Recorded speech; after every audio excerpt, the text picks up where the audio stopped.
안녕하세요. 김성겸 목사입니다. 산돌 성경 읽기에 오신 여러분 환영합니다. 오늘은 레위기 10장에서 12장까지의 내용 살펴보도록 하겠습니다. 레위기 10장에는 아론의 두 아들 나답과 아비후가 경솔히 행동해서 제사 중 실수를 하고 즉시 하나님의 불에 삼켜져 죽음을 당하는 충격적인 이야기가 기록되어 있습니다. 레위기 16장 12절을 참고해 보면 분향제단의 불씨는 번제단으로부터, 즉 앞에 9장에서 봤듯이 하나님이 내려주신 불로부터 불씨를 얻어서 분향 제사를 드려야 됩니다. 그러나 나답과 아비후는 1절에 보면 다른 불을 담아서 여호와 앞에 분향했다, 이렇게 기록이 돼 있어요. 다른 불을 어떻게 왜 사용했는지는 자세히 나와 있진 않습니다. 대신 레위기 10장 9절과 10절을 보면 나답과 아비후의 진짜 잘못이 무엇이었는지 가늠해 볼 수 있는 실마리가 있습니다. 제가 읽어보겠습니다. 너와 네 자손들이 회막에 들어갈 때에는 포도주나 독주를 마시지 말라. 그리하여야 너희가 거룩하고 속된 것을 분별하며 부정하고 정한 것을 분별하고. 왜 갑자기 여기서 술 마시고 들어가지 마라, 이렇게 모세가 이야기했을까요? 아마도 나답과 아비후가 술 취한 상태에서 집례를 하다가 번제단에 하나님이 주신 불씨를 가져와서 분향 제사를 드려야 한다는 사실을 깜빡 잊고 다른 행동을 한 것이 아닌가, 그렇게 우리가 추측해 볼 수 있습니다.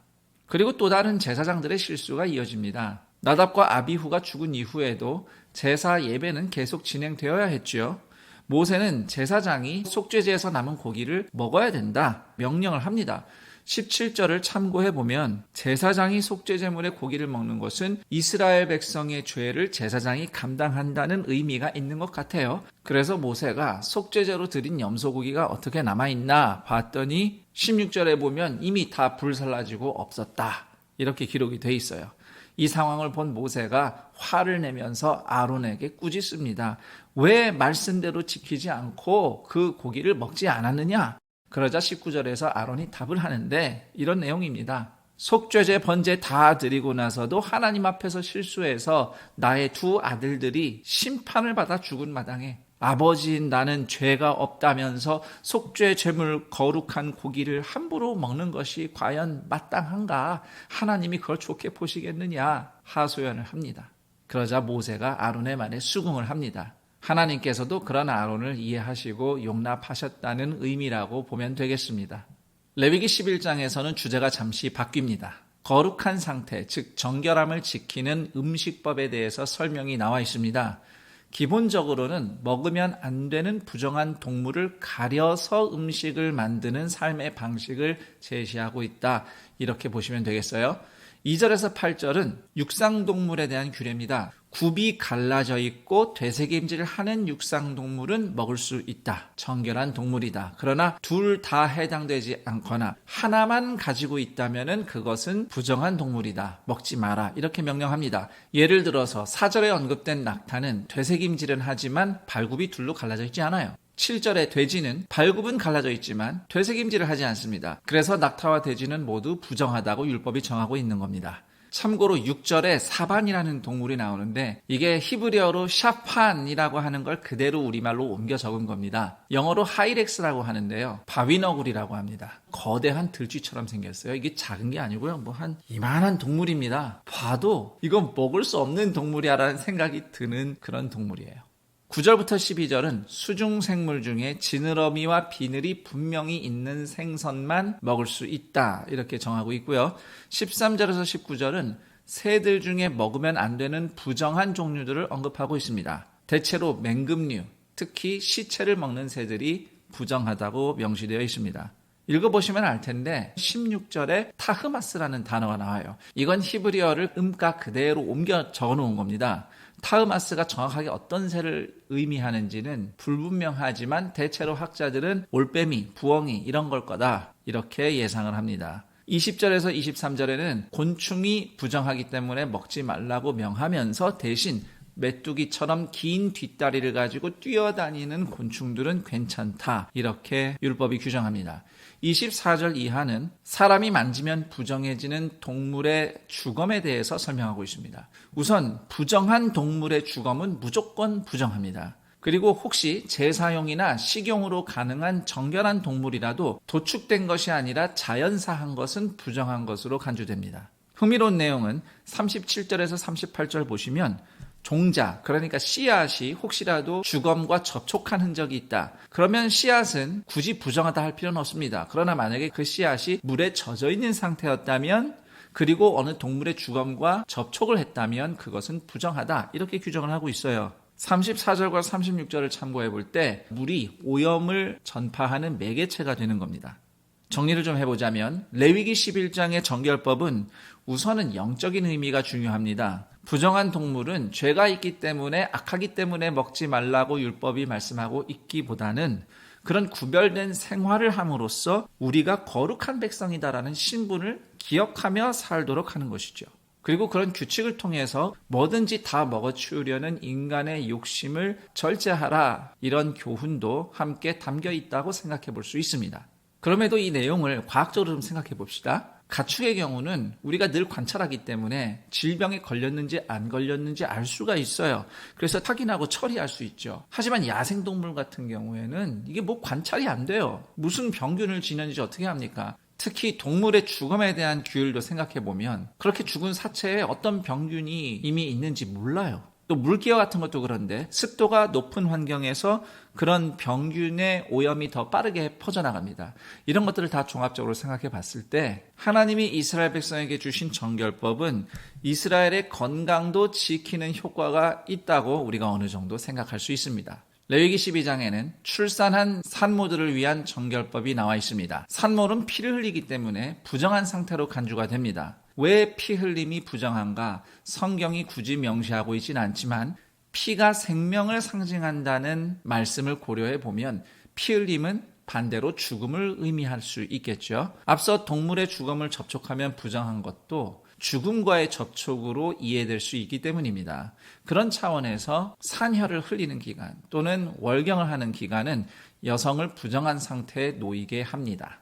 그리고 위생이 썩 좋지 않았던 그 당시 여건을 생각해 보면 하혈 상태는 분명히 병에 걸리거나 또는 병을 퍼뜨리기 쉬운 상태라고 볼 수 있겠어요. 그래서 산모는 부정한 기간 동안 일체 종교 생활을 하지 않습니다. 집에서만 쉽니다. 그런데 여기서 질문이 있어요. 성경에 보면 남자아이를 출산하면 33일 부정한데 여자아이를 출산하면 66일 2배 동안 부정하다고 합니다. 이거 차별 아닌가요? 라는 생각이 들 수 있습니다. 성경에 왜 이런 차이가 있는지 설명은 안 돼 있는데 부정한 기간이라는 게 사실 어떤 의미에서는 산모가 산후조리하는 기간이라고 볼 수 있어요. 쉬는 기간이잖아요. 옛날에 우리 한국의 어머니들이 남자를 선호하던 분위기 속에서 딸이라도 낳으면 산후조리도 제대로 못하고 구박받았다. 이런 얘기 하시는 분들이 꽤 있었거든요. 그런 사례를 혹시 좀 참고해 보면 남성 중심인 고대 사회에서 여아를 낳은 산모가 부정한 상태로 66일을 쉬어야 했다는 것은 어떤 의미에서는 더 쉴 수 있게 배려를 해준 것이라고 생각해 볼 수도 있습니다. 6절에 보면 산모가 부정한 기간이 끝나면 속죄제와 번제를 하나님께 드리면서 사회생활을 회복을 하는데 이게 출산이 죄여서 속죄제를 드리는 건 아니고요. 근본적으로 하와의 타락으로부터 출산의 고통이 시작되었기 때문에 출산의 고통을 계기로 인간의 원죄를 떠올리면서 하나님의 은혜를 구하는 의미가 산모의 속죄제 안에 담겨 있다고 생각할 수 있겠습니다. 이제 레위기 11장과 12장 전반에 걸쳐 설명되어 있는 거룩함, 정함, 부정함에 대해서 좀 정리를 해야 되겠습니다.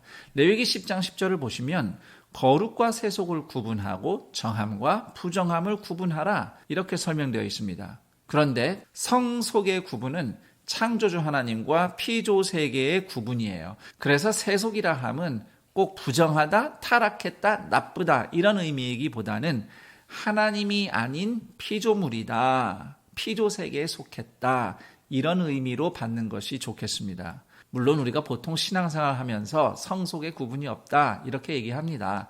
신앙생활을 교회 생활로만 보지 말고 일상생활도 다 거룩하게 봐라 이런 의미로 얘기한 것이죠. 그렇지만 엄밀하게 신학적으로 볼 때에 하나님과 피조 세계를 구분하는 의미로서 성속의 구별은 기독교 신앙의 기본이라고 하겠습니다.